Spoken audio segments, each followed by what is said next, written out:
Since we have you guys here, I don't want to take too much of your time, but for those who don't know, SoundCorps has been on the show a couple of times. Give us all the time. You got to pay for the time. You got to pay for the time. No, I'm just joking. But go ahead and tell us, Stratton, a little bit about SoundCorps for those who don't know about the organization. Yeah, so SoundCorps is a nonprofit organization charged with building Chattanooga's music economy. So everything, that means basically building jobs, helping people to build jobs, helping people to build businesses in the music industry locally. So we have an event coming up Monday night, tomorrow night. Wow, okay. That is called Take Note. It's our quarterly professional development event, and we discuss current issues in the music industry. Tomorrow's event is focused on playing music and paying bills. That's the title of the program. And we've got 4 expert panelists coming in, including Brandon, talking about their transition from being, just learning how to play music to a place where they're able to pay bills through their musical activity. Okay. So that's what we'll be talking about tomorrow night.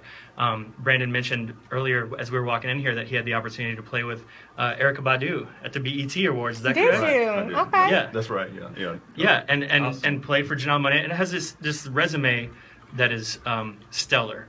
And we're going to be talking about how he started, playing bass at 8 years old and what steps he took to make it to the level where he's a professional session and touring musician, and what kind of hats he has to wear, along the way. Right. Exactly. Can we get a little taste of that? I know we don't want to give it all away, but Brandon, welcome to the Tenesha Irvin Show. I thank you so much for taking time out of your stay in Chattanooga to stop by the station. Tell us a little bit about, for the aspiring musicians and stuff out there that are trying to take it up to the next level, what are some words of wisdom that you can give to them to make sure that they're leveraging themselves properly and they're maximizing their revenue? Okay. Well, one thing that I did is, I got an education. I have a bachelor's degree in music. That kind of helped me a lot. Yeah. Being able to sight read and things like that. That just makes me versatile. Mm-hmm. If somebody calls and says, "Hey, Brandon, can you do an orchestra gig?" I can do it. Yeah. Somebody calls and says, "Hey, can you do a rock gig?" I can do it. Because you can read the music. Right. Right. So it's all about just being as versatile as you can, because you always want to be able to do more than one type of gig. Right. You're gonna get those calls. That's a good point, because some people just stick to one type of genre of music, and they're like, I'm just stuck here. And you're right, you make yourself way more competitive by being able to say, hey, I can play all music, whatever it is, I'm good at it. Right. Okay. Exactly. Hey, listen, you got people out here that play keyboards and use different instrumentalization to bring their beats and their music together. How do we get those young guys on the right track? Everywhere we go, it's a rapper, it's a singer, it's a rocker, it's somebody out here trying to get it going. How can they get with you, or how can we get them going on the right track and give them the education they need to get to the next level? I think that one thing to check out is go to soundcorps.org. That's sound, like you know how it's spelled, SOUND, and then corps, CORPS, like Peace Corps, Marine Corps, Gotcha. Whatever, soundcorps.org. We have a number of programs that are designed to help people ask the question whether they're doing this as a hobby or as a potential career, and then make smart steps based upon their answer to that question. Exactly. Like that, smart steps. Smart steps. Right, right. What time did you, at what age did you determine that you were going to play bass as a career?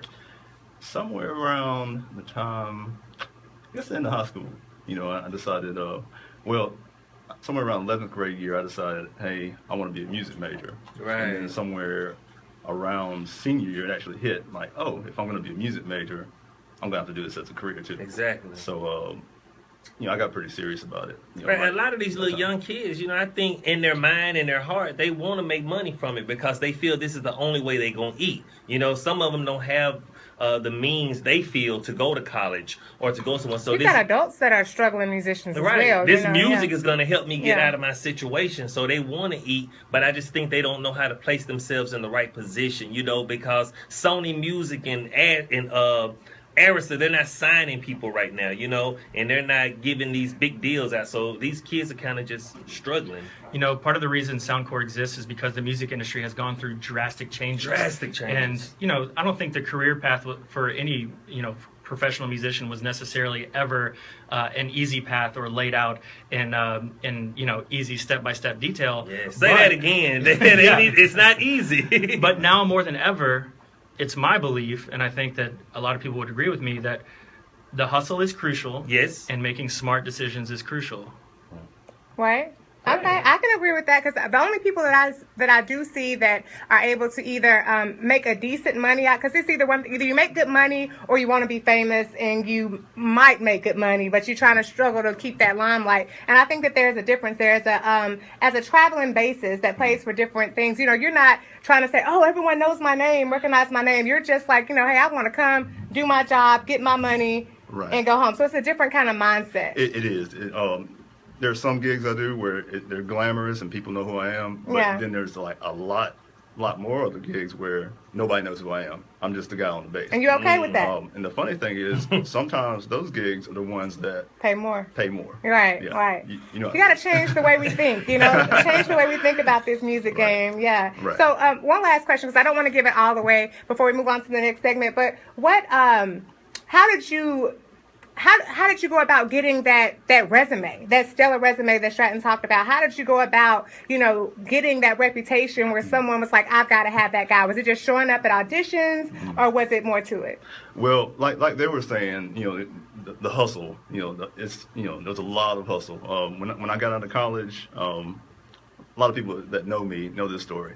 I moved out of college, moved out of my dorm room, and I moved straight to Atlanta. But everything I owned in my station wagon. I moved to Atlanta, and it was either sink or swim. Right. You know, so didn't really have anything to lose. You swam, obviously.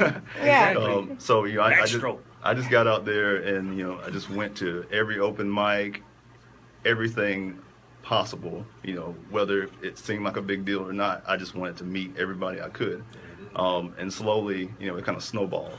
Wow. And then I've never really, as far as like auditions, there aren't a whole lot of auditions anymore. Everything's kind of word of mouth. Really? Especially when it comes invitation only. Yeah, kind of like that, especially for side men. So, you know, like for instance, the Janelle situation. Yeah. I just got a random call for that. Your name was just buzzing. Like, you're looking for a good bassist, you need to hit up Brandon GilliArd. Right. Okay. That's how it works. You know, and it's not always just about being the best player. It's about being able to get along with people. Exactly. Wow, You know, that's showing major. up on time. You know, the business part of it. The business side of it. You have to do good business. Man, well, I'm just glad that we have such an organization as SoundCorps that's bringing these type of artists into the music scene to kind of give that information, pass that knowledge down to others. You know, that's awesome. I appreciate you, Stratton. Thanks for having us. Just a reminder, tomorrow evening, take note, 6 to 9 p.m. at the Camp House. From 6 to 7 is a networking hour. So we're talking about like the business side of things, building your network, going to events where your name is sort of gets to the top of the list because of who you know. That's a crucial thing to come to. And then from 7 to 8:30, we'll be talking to Brandon, Cam Fleener, who's the lead singer of Velcro Pygmies, Angel Snow, who's a singer-songwriter. She writes a lot of songs for Alison Krauss. And who am I leaving out? Bardo, Kenny Bartolome, who is one of the producers for Justice League, who wrote, Aston Martin music, writes a bunch of Young Jeezy's music, writes a bunch of Rick Ross's music. If you want to meet a top-line producer tomorrow night, he's also going to be in town with these expert panelists. So it's kind of major, Stratton. You got some pull, don't you? You know how to just kind of pull them on down to Chattanooga. Hey, it's all about the network, and it's about who you know. And I got to shout out especially to our committee of volunteers who helped make this happen.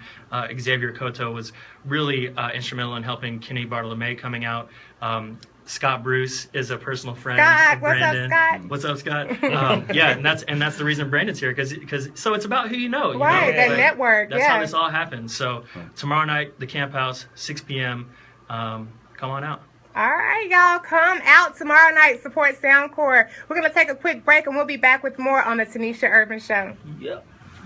Let's take a picture real quick.